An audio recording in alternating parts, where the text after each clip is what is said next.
And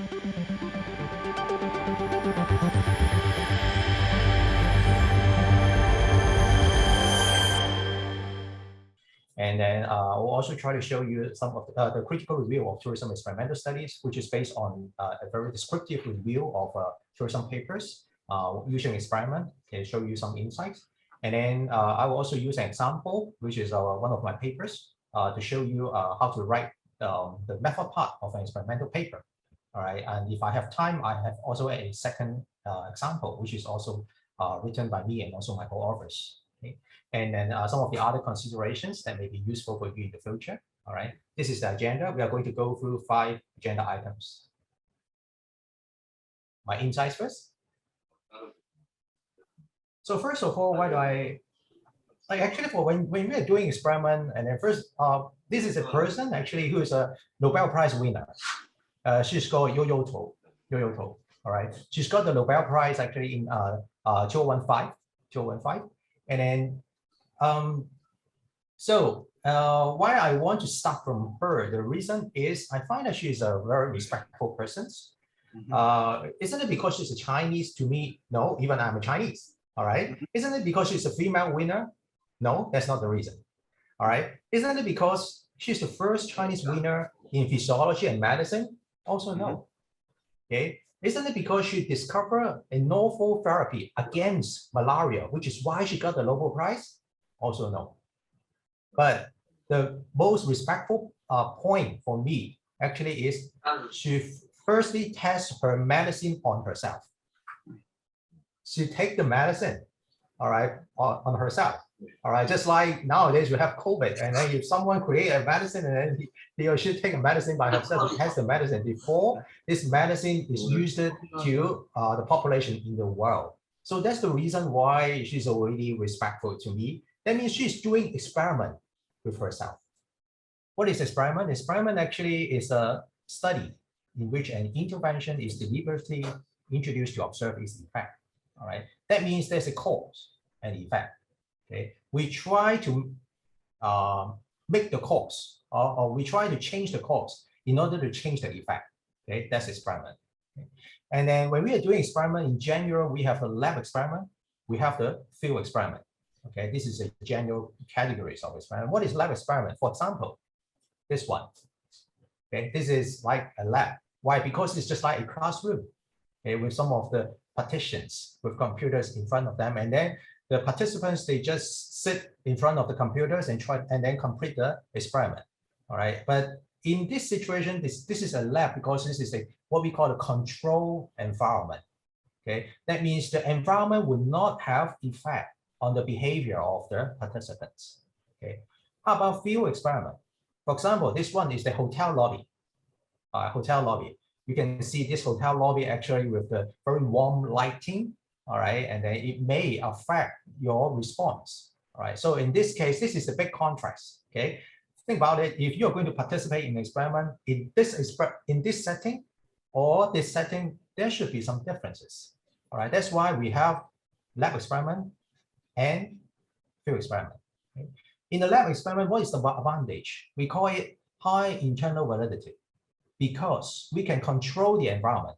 When they are doing the experiment, actually, they just pay attention to the experiment. They will not be distracted by any environmental factors. Okay? But if you are going to do the experiment in a hotel, all right, you may be distracted by the lighting, all right, the color, okay, everything. All right. In this case, you will not be able to say to test the cause and effect. Okay?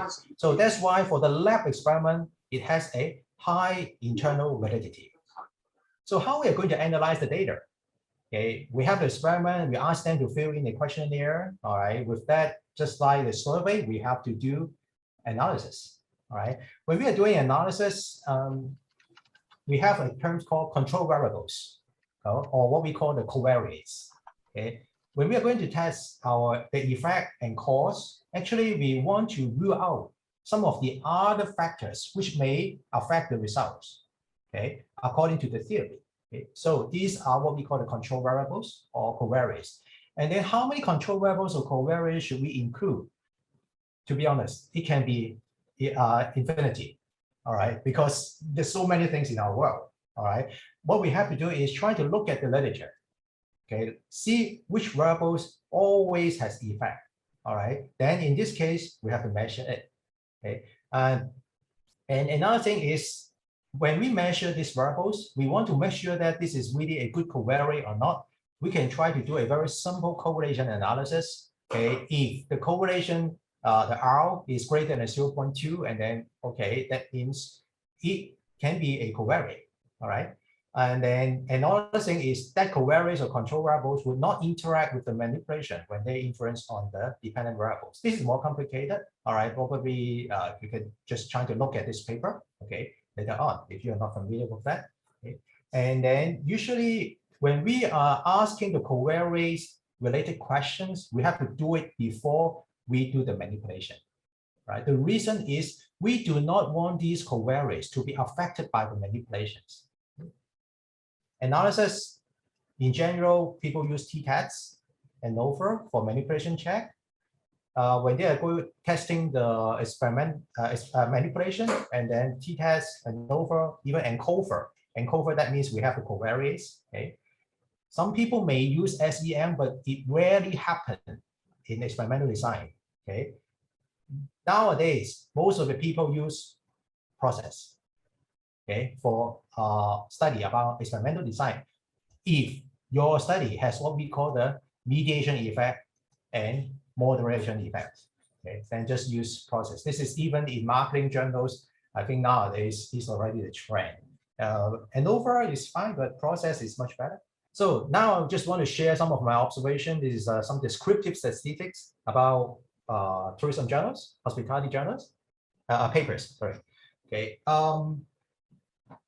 Actually, based on my observation and also some of the scholars' observations, experimental design is not very popular in tourism and hospitality research.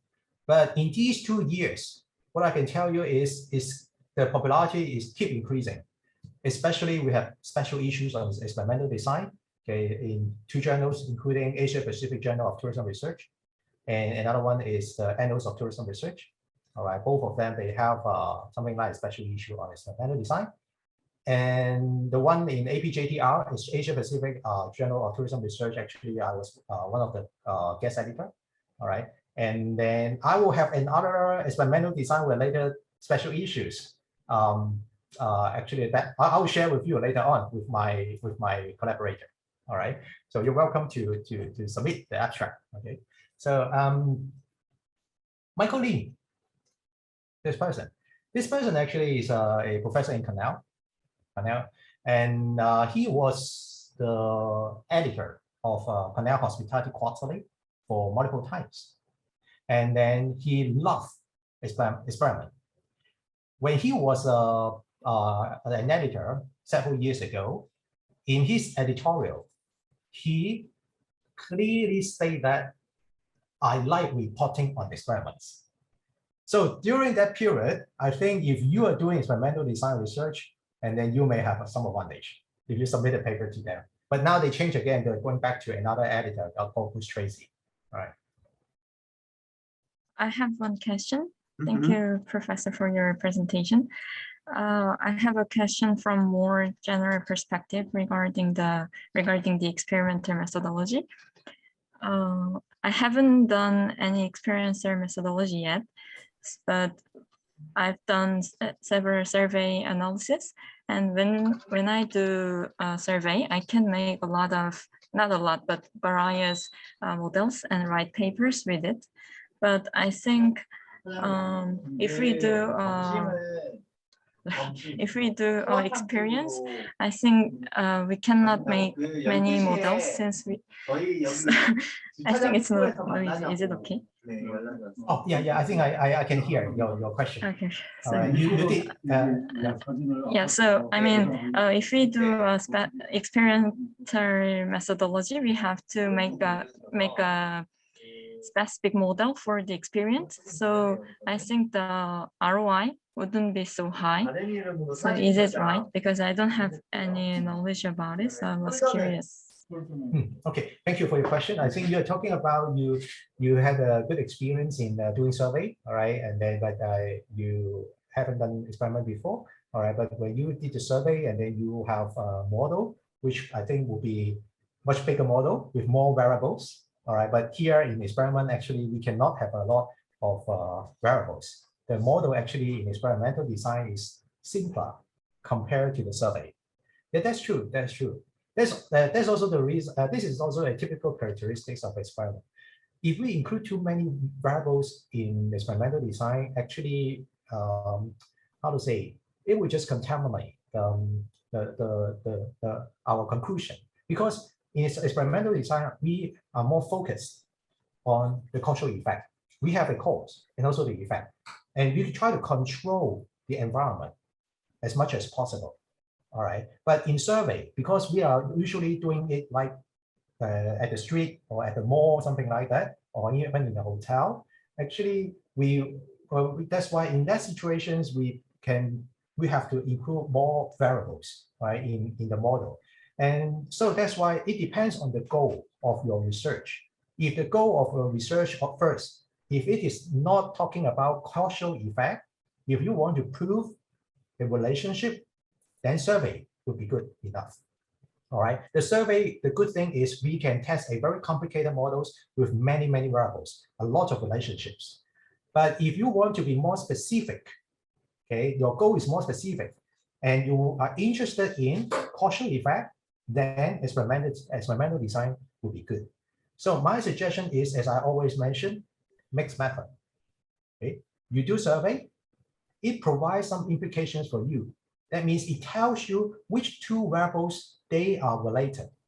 Okay, once you have this conclusion, maybe you can test the causal effect in an experiment.